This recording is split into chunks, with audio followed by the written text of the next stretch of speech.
और हमारा खास शो नया साल क्या गोल्ड की बदलेगी चाल, इसमें आपका स्वागत है। और जी बिजनेस के सभी दर्शकों को नए साल की बहुत बहुत शुभकामनाएं।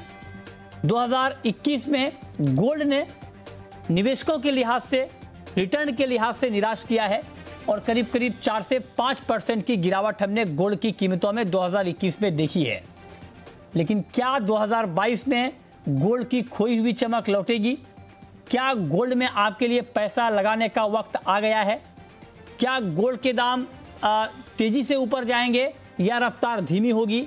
आपको करना क्या चाहिए अब गोल्ड में, और आपकी नई स्ट्रैटेजी होनी क्या चाहिए, इसी पर हम बातचीत करेंगे। और बातचीत के लिए हमारे साथ मेहमानों का एक खास पैनल जुड़ा है।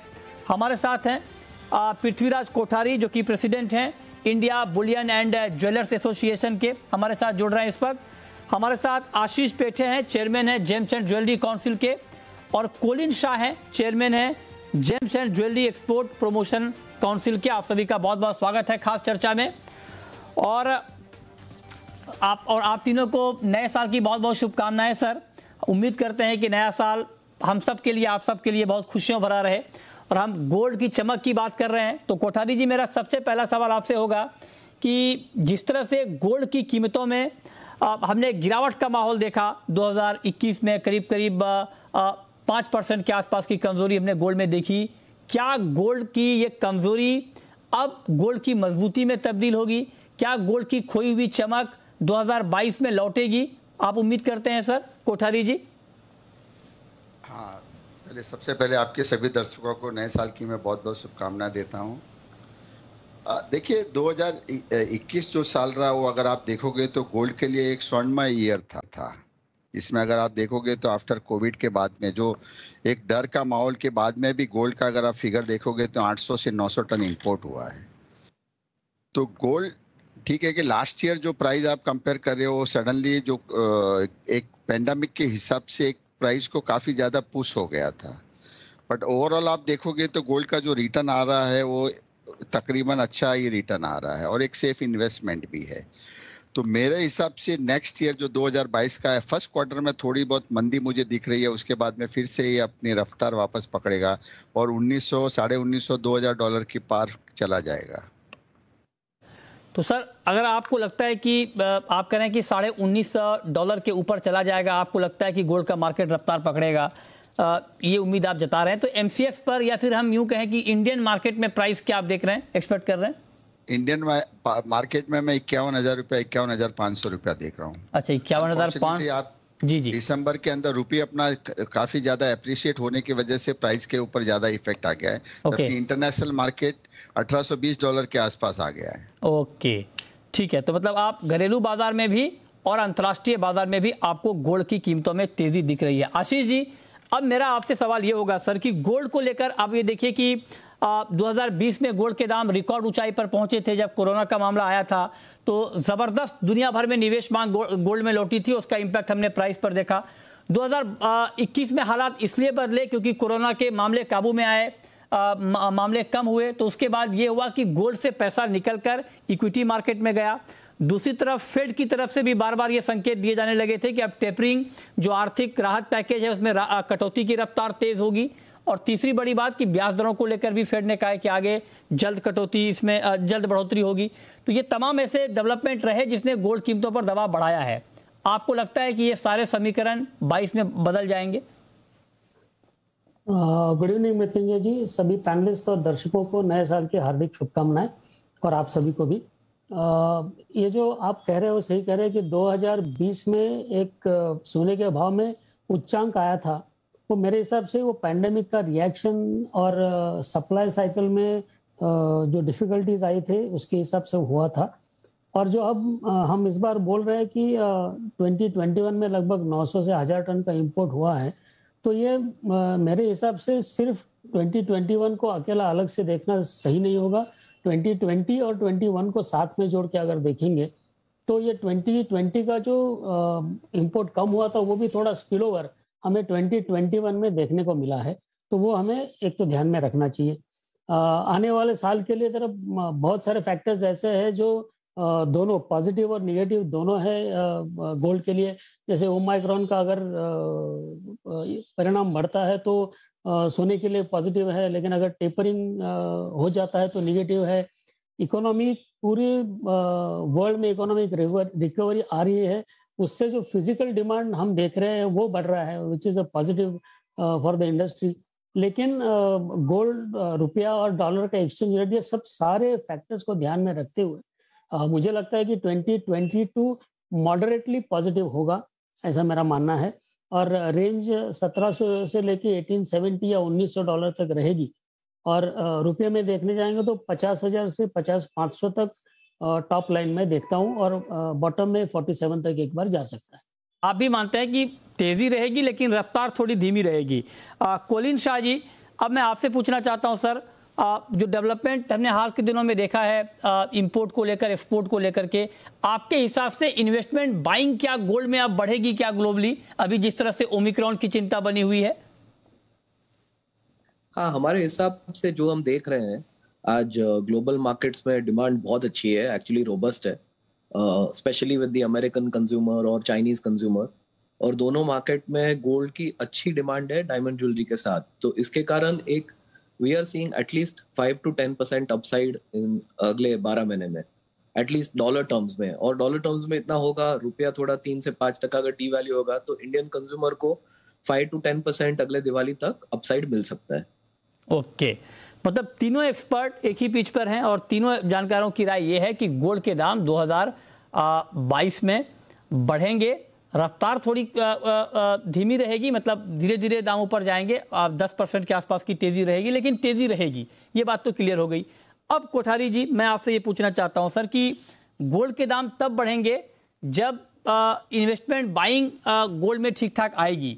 और अब दो खबरें हैं, एक तो ओमिक्रॉन की चिंता है, जिस तरह से मामले बढ़ रहे हैं, ये गोल्ड के लिए प्राइस के लिहाज से महत्वपूर्ण खबर इसलिए है क्योंकि जब भी इस तरह के हालात बनते हैं निवेश मांग बढ़ती है। दूसरी तरफ फेड ने संकेत दिए हैं कि ब्याज दरें यहां पर तेजी से बढ़ेंगी। ये दोनों खबरें अलग अलग डायरेक्शन में गोल्ड को ले जाने वाली खबरें हैं, तो ज्यादा इंपैक्ट किस खबर का होगा? देखिए मित्र जैन जी, देखिए सबसे बड़ा इम्पैक्ट है कि US inflation is too high. अगर आप उसको ध्यान में नहीं ले रहे हो कि यूएस का जो इन्फ्लेशन है ऑलमोस्ट 35-40 ईयर्स के हाई के ऊपर है, तो सबसे बड़ा फेयर अगर यूएस का है तो इन्फ्लेशन फेयर है।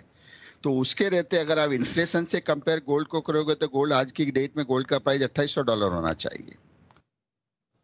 तो सबसे बड़ा फेयर है इन्फ्लेशन का। फिर उनका है लेबर डेटा, उनके ऊपर डिपेंड करता है कि वो डेटा अगर पॉजिटिव होता है। उसके बाद में इंटरेस्ट, देखो टैपरिंग करने से थोड़ा बहुत इक्विटी मार्केट पे इफेक्ट आएगा, गोल्ड पे इफेक्ट नहीं आएगा। बट इंटरेस्ट रेट इंक्रीज करता है तो शॉर्ट टर्म के लिए गोल्ड थोड़ा डाउन साइड में आ सकता है, बट धीरे धीरे उसको एब्जॉर्ब कर लेंगे। तो मुझे लगता है कि जब तक इन्फ्लेशन उनका जो फेयर सबसे बड़ा है वो कंट्रोल में नहीं आता है, तब तक मुझे नहीं लगता है कि इंटरेस्ट रेट वो बढ़ाएंगे।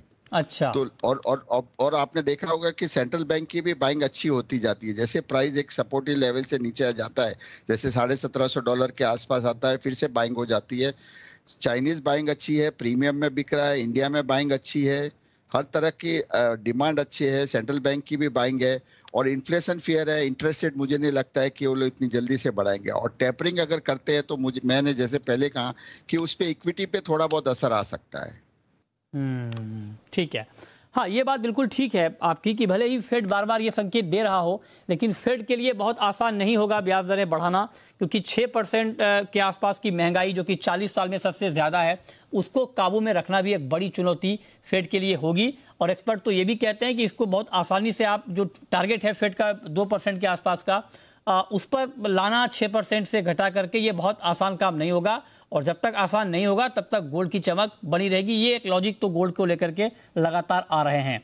लेकिन आशीष पेटे जी, मैं अब आपसे ये पूछना चाहता हूं सर कि इन्वेस्टमेंट बाइंग आपके हिसाब से क्या दुनिया भर में एक बार फिर से तेजी से बढ़ेगी निवेश मांग गोल्ड की?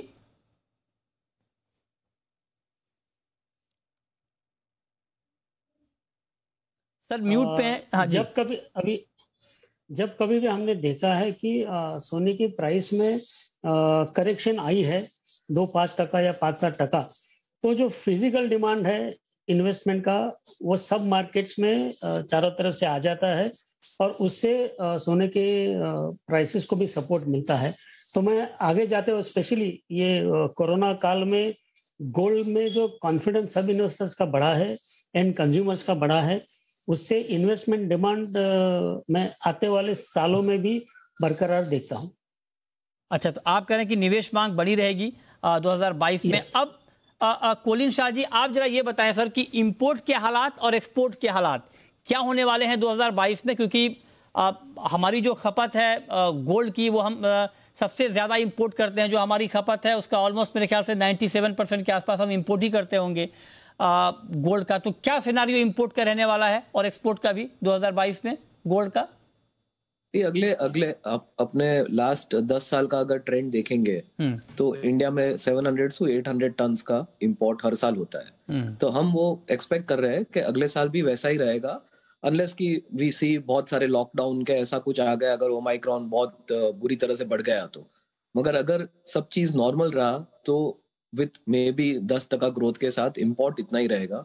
एक्सपोर्ट हम लोग एक्सपेक्ट कर रहे हैं कि हम जो ये साल है लगभग 40-41 बिलियन डॉलर पे एंड करेंगे, तो एक्सपोर्ट में एक अच्छा खासा ग्रोथ होगा और वो मोमेंटम कंटिन्यूड रहेगा अगले साल के लिए with 5 to 10% growth dollar terms में। क्योंकि अभी भी इंडियन एक्सपोर्टर को एक अच्छा एडवांटेज मिल रहा है कि बहुत बिजनेस चाइना से यहाँ पे ट्रांसफर हो रहा है। अमेरिकन कंज्यूमर अभी भी बहुत सारा कंजम्पशन कर रहा है और एक्चुअली ये साल का अगर हीरो कोई रहा हो हमारे इंडस्ट्री के लिए तो वो है अमेरिकन कंज्यूमर, जिसने ऐसा ज्वेलरी कभी लास्ट 40-50 साल में कंज्यूम नहीं किया। और जैसे पृथ्वीराज जी ने बताया, हमारी सबकी वरी एक ही है कि इन्फ्लेशन अगर बहुत बढ़ गया यूएस में और चाइना में, दोनों जगह पे इंटरेस्ट रेट थोड़े बढ़ गए तो पूरा ये कैलकुलेशन सब अलग हो सकता है। मगर अगर नहीं हुआ और सब चीज थोड़े कंट्रोल में है तो एक्सपोर्ट भी रोबस्ट रहेगा और इंपोर्ट जो अपने लेवल्स है उस पे ही कायम रहना चाहिए। ओके, ठीक है। तो ये राय आपकी है कि क्या इंपोर्ट के आंकड़े रहेंगे नए साल में और एक्सपोर्ट किस तरह से होगा। हमने एक पोल भी किया है गोल्ड के ऊपर। पोल के नतीजे क्या हैं ये आपको बता दें, फिर हम चर्चा को कंटिन्यू रखेंगे। हमने ये जानने की कोशिश की है अलग अलग ब्रोकरेज हाउस से कि 2022 में गोल्ड का प्राइस ऊपर में कहां तक जाएगा। नतीजे क्या आए हैं ये जरा आप देख लीजिए। ट्रस्ट लाइन का मानना है कि आपको 55,000 का लेवल गोल्ड का दिख जाएगा next year. Kedia commodity 54,000, choice broking और एसएमसी ग्लोबल, इन तीनों का मानना है कि 54,000 का लेवल आपका गोल्ड में दिखेगा। Motilal Oswal 52,500, trade bulls 51,500, HDFC securities 51,200, आनंद राठी 51,000, पृथ्वी फिनवार्ड 52,000 और आईआईएफएल सिक्योरिटीज 50,000 का टारगेट दे रहे हैं।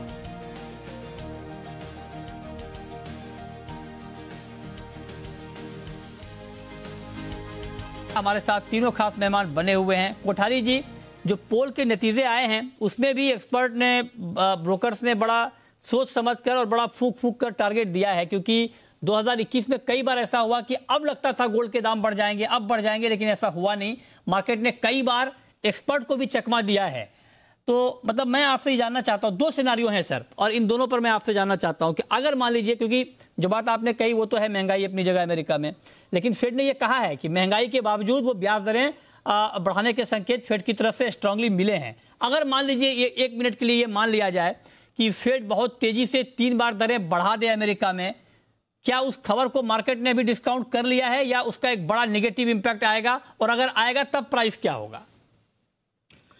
देखिए, अगर फेड इंटरेस्ट रेट बढ़ा देता है, सपोज एक इमेजिन करो आपकी अगर बढ़ाता है, तो मुझे लगता है कि गोल्ड $1,700 $1,760 पे आके रुक जाएगा। और उसके सामने अगर आप देखोगे, अगर इंटरेस्ट इंक्रीज होता है तो अपना रुपया डेप्रिसिएट हो जाएगा, और रुपया साथ में जैसे अभी 74 रुपया अगर आप 35 पैसा अगर देखते हो तो 75 रुपया 75-20 के आसपास आ जाएगा। तो दोनों इम्पैक्ट गोल्ड के ऊपर आपको रूपी टर्म्स में जितना बेनिफिट नहीं मिला है, जितना आपको इंटरनेशनल मार्केट में बेनिफिट्स मिलेगा। तो 1750 और 75-20 हो जाएगा, तो रुपए में उतना इफेक्ट नहीं आएगा उसको। अच्छा, रुपए टर्म में आप कह रहे हैं कि इम्पैक्ट नहीं आएगा? उतना ज्यादा इफेक्ट नहीं आएगा जितना आना चाहिए उतना। कितना आएगा सर, क्या प्राइस हम देख पाएंगे? वही 47-48 के आसपास आके रुक जाएगा, फिर वही रेंज में 47-200 आके रुक जाएगा। अच्छा, ये आपने बहुत बड़ी बात कही है, क्योंकि बहुत सारे लोगों के मन में ये सवाल है कि अगर फेड ने बढ़ा ही दी दरें तब क्या होगा मार्केट में? तो आप कह रहे हैं कि तब भी घरेलू बाजार में गोल्ड की कीमतें बहुत कम नहीं होंगी, 47,000 के आसपास आकर गोल्ड का मार्केट रुक जाएगा। लेकिन आशीष जी, आप दूसरा सिनेरियो ये कि मान लीजिए फेड धीरे धीरे दरें बढ़ाता है और महंगाई काबू में नहीं आती है अमेरिका में, तब क्या रफ्तार कुछ बढ़ेगी गोल्ड की, या तब भी आपका 10% का ही अपसाइड का टारगेट रहेगा? अगर ये सिचुएशन आता है तो भी मेरा ये मानना है कि 50 मैक्सिमम 51 तक मैं देखता हूँ 2022 में। मुझे नहीं लगता 54-55 तक जाएगा रेट। 51 तक मैक्सिमम रेट जा सकता है, जो कि यहाँ से 7-8% प्लस है। अच्छा, तो आप कह रहे हैं कि यहाँ से तब भी रफ्तार बहुत तेज नहीं होगी और 7 से 8% और मैक्सिमम 10% के आसपास ही तेजी गोल्ड में हम देखेंगे, अगर फिर धीरे धीरे दरें बढ़ाता है तब भी। अब तीसरी खबर जिस पे अभी हम लोग बात भी कर रहे थे, ओमिक्रॉन। हालांकि ग्लोबली अभी हालात बहुत चिंताजनक हैं, लगातार मामले बढ़ रहे हैं, रिकॉर्ड पर रिकॉर्ड मामले बढ़ रहे हैं ओमिक्रॉन कोरोना के। तो आप जरा बताएं कोलिन शाह जी कि क्या हम 2020 वाले हालात में पहुंच रहे हैं? क्या 2020 में जब हमने देखा था कि दुनिया में कोरोना की पहली लहर आई थी तो जबरदस्त बाइंग गोल्ड में हुई थी, 56,000 तक गोल्ड का भाव इंडियन मार्केट में चला गया था। क्या उस तरफ हम बेशक शॉर्ट टर्म के लिए बढ़ रहे हैं क्या? नहीं, मेरे को नहीं लगता ऐसे। देखो, हालांकि मैं मेडिकल एक्सपर्ट नहीं हूँ, बट ज्वेलरी नहीं, मैं कोरोना पे नहीं, गोल्ड पे पूछ रहा हूँ सर, कोरोना की वजह से। देखो, नहीं, कोरोना की वजह से क्या होगा कि ये साल जो पहले साल और दूसरे साल में हम लोग ने लॉकडाउन देखा इंडिया में, ग्लोबली, वो शायद ये साल नहीं आएगा, मगर रिस्ट्रिक्शन जरूर रहेंगे। बट अगर वो बोला भी जाए तो जो दुनिया का आज कंजम्पशन है 2400-2500 टन का, वो कायम रहेगा और उसमें थोड़ा ग्रोथ तो आना ही है, बिकॉज ग्लोबली थोड़ी प्रोस्पेरिटी भी बढ़ी है और consumer are spending more money on jewellery. So ये जरूर होगा कि जैसे मैंने पहले बताया, मेरे को लगता है 3 से 5 से 10% भी हो सकता है ऑन दी अपसाइड। अब एक ही फैक्टर जो शायद इंडियन कंज्यूमर के लिए और भी मायना रखता है, जैसे हमने मांगा है कि ड्यूटी थोड़ी घटाई जाए, तो वो Feb 1 पे बजट में मालूम पड़ेगा कि अगर इन्फ्लेशन हो भी गया और इंटरेस्ट रेट थोड़े बढ़ गए, रुपये थोड़ा डीवैल्यू हुआ, मगर अगर ड्यूटी का रिडक्शन होता है 4-5% से, तो उसका भी एक इम्पैक्ट आ सकता है, जो प्राइस आज कंज्यूमर अपने देश में देगा वो। सो ऑल इन ऑल, जैसे आशीष जी और पृथ्वीराज जी ने बताया, I think 50 to 51 is a good level. और दूसरा भी है कि आज कंज्यूमर के लिए 1700, 1750 के नीचे गोल्ड नहीं जाएगा। वो एक आई थिंक बॉटम अपना एटलीस्ट फिक्स हो गया है। सो जो भी रहेगा वो उसके बीच में ही रहेगा और थोड़ा अपसाइड ही मिलना चाहिए कंज्यूमर को अगले साल के। मतलब तेजी की गुंजाइश ज्यादा है, गिरावट की संभावना कम है, ये राय निकल कर आ रही है। तो कोठारी जी, अब चूंकि बजट भी है सर, तो बजट में कुछ गोल्ड को लेकर आप लोग एक्सपेक्ट कर रहे हैं क्या कि क्योंकि ड्यूटी कट की बात हो रही है, क्या आपको लगता है कि अभी के हालात में इंपोर्ट ड्यूटी में कटौती हो सकती है, और अगर कटौती होगी तब प्राइस सिनेरियो क्या होगा? देखिए, जैसे कॉलिन साहब जी ने अभी कहा कि उन्होंने कि कस्टम ड्यूटी की होप है कि सब एसोसिएशन, ऑल एसोसिएशंस की मांग है कि कस्टम ड्यूटी को कम किया जाए। तो नो डाउट कस्टम ड्यूटी जितनी भी कम होती है उसका इफेक्ट इमीडिएटली और इंस्टेंट गोल्ड प्राइस के ऊपर आ जाता है। तो उसमें अगर कम हो सकती है, लगता है कि गवर्नमेंट खुद चाहती है कि कस्टम ड्यूटी 7.5 से घटा के 4% करनी चाहिए, और उन्होंने कॉमर्स मिनिस्ट्री ने प्रस्ताव भी रखा है फाइनेंस मिनिस्टर को। बट देखते हैं, अगर नो डाउट अगर घटती है तो ऑब्वियसली प्राइस के ऊपर इफेक्ट आता है, और जितनी ड्यूटी घटेगी इमीडिएटली उसका इफेक्ट उस प्राइस पे आ जाएगा। अच्छा, ठीक है, ओके। तो आप कह रहे हैं कि आएगा इम्पैक्ट, लेकिन देखना होगा कि ड्यूटी कट होती है, और होती भी है तो कितनी होती है। अब चूंकि आप तीनों लोग हमारे साथ जुड़े हैं, तो एक सवाल अब ये बनता है, चूंकि आप तीनों लोगों ने कहा कि गोल्ड के दाम बढ़ेंगे, तो आशीष जी, अगर मैं आपसे ज्वेलर की हैसियत से नहीं, एक एक्सपर्ट के तौर पे आपसे ये पूछना चाहूं कि इन्वेस्टर को आपकी राय क्या होगी, जो नए साल में गोल्ड में पैसा लगाना चाहता है, क्या उनको इस भाव पर लगाना चाहिए पैसा अभी? मुझे लगता है कि डोमेस्टिक इंडस्ट्री में 47,000 is a good price to enter. जो इन्वेस्टमेंट के लिए फ्रेंडली इन्वेस्टमेंट समझने वाले इन्वेस्टर्स हैं उनके लिए, और जो एंड कंज्यूमर्स हैं जो रिटेल में खरीदारी करते हैं, जिनको स्टॉक मार्केट्स और लिटरेसी उतना नहीं है, वो SIP के तरीके हर महीने थोड़ा थोड़ा अगर खरीदी कर लेंगे तो उनको पूरे साल का एवरेज प्राइस मिल जाएगा और अप्रिसिएशन भी उनको मिल सकता है। दूसरी बात यह है कि जो पृथ्वीराज जी और कोलिन भाई ने कहा कि इंपोर्ट ड्यूटी में कटौती की आशंका है, अगर ये इंपोर्ट ड्यूटी कम करते हैं तो हम उसका स्वागत करेंगे। लेकिन ये बातें भी आ रही है कि शायद जीएसटी रेट में बढ़ोतरी होगी, तो ये उसके लिए हम चिंतित हैं, क्योंकि जीएसटी ये कस्टमर फेसिंग टैक्सेशन है, जो कस्टमर को दिखता है और उसको इससे इफेक्ट होता है। तो ये अगर नहीं बढ़ाया जाए, हालांकि हमने रिक्वेस्ट किया है कम किया जाए, लेकिन ये अगर बढ़ाया नहीं जाए तो अच्छा होगा। बढ़ने से कस्टमर और रिटेल लेवल पे बहुत सारा डिस्टर्बेंस आ सकता है। तो ये मेरी रिक्वेस्ट है कि जीएसटी नहीं बढ़ाया जाए। ओके, तो आप कह रहे हैं कि नहीं बढ़ाया जाए, ठीक है। अब चूंकि आप निवेश की बात हो गई, प्राइस की बात हो गई, डिमांड की बात हो गई, अब चूंकि आप तीनों लोग ज्वेलरी इंडस्ट्री के वेटरन इस वक्त हमारे साथ जुड़े हैं, तो ज्वेलरी पर बात करना भी बहुत ज़रूरी है। तो कोलिन शाह जी, मैं आपसे पूछना चाहता हूं, चूंकि 2021 का साल इसलिए भी याद रखा जाएगा ज्वेलरी इंडस्ट्री के लिए कि हॉलमार्किंग को अनिवार्य किया गया है। अभी 256 जिलों में है, आगे इसको और बढ़ाया जाएगा। क्या उम्मीद की जाए कि 2022 में पूरे देश में हॉलमार्किंग ज्वेलरी बिकेगी? उसको लेकर इंडस्ट्री तैयार है सर? हाँ, उम्मीद है कि पूरे देश में ही हॉलमार्क ज्वेलरी बिकेगी और मेरे को लगता है इंडस्ट्री तैयार भी है। हॉलमार्किंग सेंटर्स भी बहुत सारे खुल गए हैं और देखोगे तो लाखों की संख्या में हॉलमार्किंग पीसेस हो रहे हैं और सारे ज्वेलर्स बहुत हैप्पीली उसको एक्सेप्ट भी कर रहे हैं। इसका एक बड़ा और दूसरा भी स्कोप है, जो हमारी हॉलमार्किंग सिस्टम है और दुनिया के बहुत सारे देशों में हम लोग काम करते हैं, एक्सपोर्ट करते हैं, बहुत यूनिक है, जहाँ पे HUID नंबर है, सब कुछ फायर टेस्ट ऐसे है। तो एक ग्लोबल स्टैंडर्ड भी इंडिया बना सकता है आज हॉलमार्क ज्वेलरी के लिए। तो हमारे हिसाब से, GJIPC के हिसाब से, इसका एक्सपोर्ट करने का भी बहुत बड़ा स्कोप है कि हमारी ज्वेलरी आज दुनिया भर में बिकी जाए, कि फाइनेस्ट गोल्ड आज आपको तो इंडिया से एक्सपोर्ट हो सकता है। सो आई थिंक इंडिया में भी बहुत स्कोप है और ग्लोबली भी एक्सपोर्ट करने का भी एक अच्छा पोटेंशियल और मार्केट बन सकता है हॉलमार्क ज्वेलरी के लिए। अच्छा, कोठारी जी, आपके तो बहुत सारे मेंबर हैं सर पूरे देश में, क्या वो लोग पूरी तरह से तैयार हैं आप हॉलमार्किंग के लिए? पहली बात। और दूसरी बात कि जब हॉलमार्किंग पूरी तरह से अनिवार्य होगा तो क्या ज्वेलरी के ऑर्गेनाइज्ड मार्केट पर क्या इम्पैक्ट आप देख रहे हैं? देखिए, हर एक ज्वेलर्स ने हॉलमार्किंग का वेलकम किया है और सबने इसकी एक्सेप्ट भी किया है। तो मुझे लगता है कि एक बार अगर हॉलमार्किंग 100% सब डिस्ट्रिक्ट में हो जाते हैं, अभी हाल ही 256 डिस्ट्रिक्ट में है, अगर पूरे हर जिले में सब जगह पे हो जाते हैं तो हर जगह के ऊपर हमारी जो गोल्ड की जो कभी भी शुद्धता के ऊपर क्वेश्चन मार्क होता है वो लगभग खत्म हो जाएगा। अब लोगों को इजी कहीं पे भी बाय करना है, छोटे ज्वेलर्स के पास भी करे या बड़े ज्वेलर्स के पास करे, शुद्धता उनको एक ही मिलेगी। जैसे कि आप एक दुकान से खरीद के दूसरे दुकान में बेचते हो तो आपको मेकिंग चार्जेस कम होकर आपको पूरा पैसे भाव से मिलेंगे।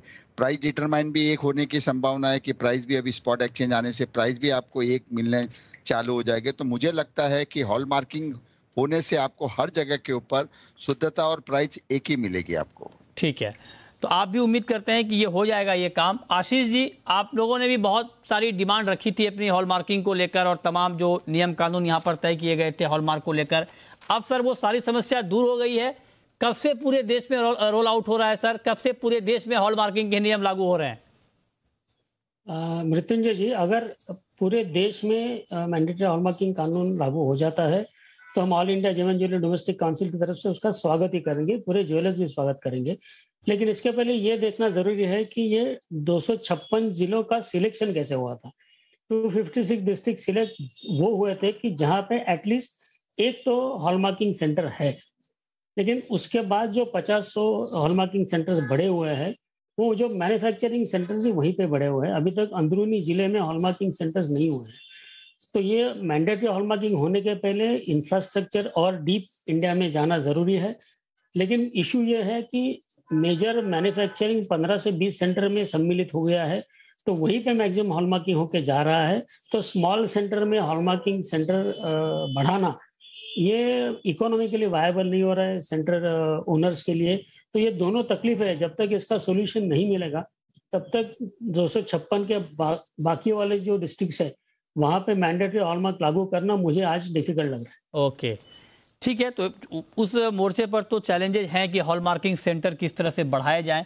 देखते हैं इसके ऊपर कैसे काम आगे बढ़ता है। बहुत शुक्रिया आशीष पेठे जी आपका, कोलिन शाह जी आपका और पृथ्वीराज कोठारी जी आपका हमारे साथ इस खास चर्चा में जुड़ने के लिए और डिटेल में बुलियन और ज्वेलरी इंडस्ट्री के ऊपर बात करने के लिए।